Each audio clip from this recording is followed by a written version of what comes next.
You need a wife." Hiram King stopped filing the hoof he was holding between his knees and looked at the woman waiting for her horse to be reshod. Mrs. Chapman had come into town and her horse had thrown a shoe.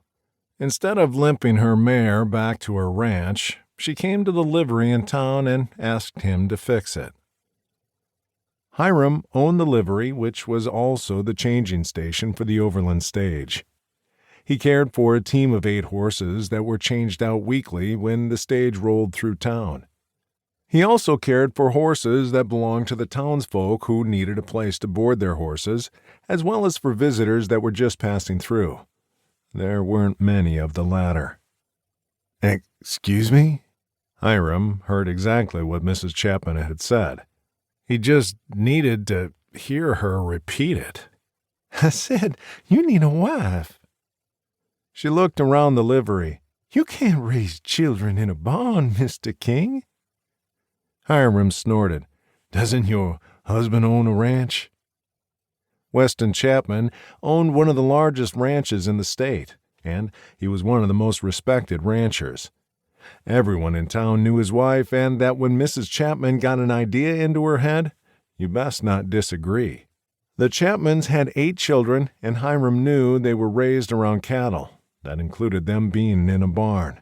"That's different. My children have their mother." Hiram winced. "My apologies, Mr. King. I didn't mean it that way. It's just that your 2 little girls are missing a woman's touch."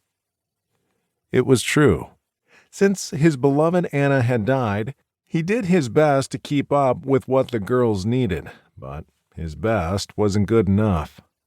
"They have their Aunt June." June was Anna's sister who lived in town. Her husband was a lawyer, and they made quite a living from the number of cowboys who were arrested for disturbing the peace after a night of roughhousing at the local saloon. "That isn't the same as their own mama. You are doing the best that you can, but I've heard rumors that your sister-in-law wants to adopt the children." "Rumors spread faster than a wildfire on the prairie around here," he mumbled, and went back to filing the hoof. It was true June had been pressing Hiram to allow her to adopt the girls, but he had no intention of ever allowing that to happen. The thought of not having his 2 daughters made his heart hurt. "That they do, but I know that your daughters would be better off with you." Hiram finished filing the hoof and reached for several thin nails, placing them in his mouth. "What do you suggest?" he mumbled around the metal. Then, lifting a horseshoe, he pressed it against the hoof and removed one of the nails he was holding with his lips. "What I said before. You need a wife." "I don't know many women looking for a husband." He took another nail and gently tapped it into the hoof. "There might not be many here, but there are plenty of good women needing a man. I'd be honored to find you someone." "I don't need anyone, but you can find someone that would make a good mama for my girls." "Why don't you want anyone, Mr. King?" Hiram tapped the last nail into the hoof and checked his work.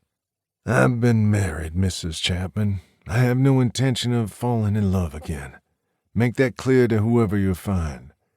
"I think—" "All done here. That will be 15 cents. He placed the horse's hoof on the ground. "Have your husband check the other hooves when you get home. They'll be fine until you get there." Mrs. Chapman rummaged through a reticule and pulled out 2 coins. "Thank you, Mr. King. If you don't want to fall in love with your wife, what do you want?" She cleared her throat. "And a mother for your daughters."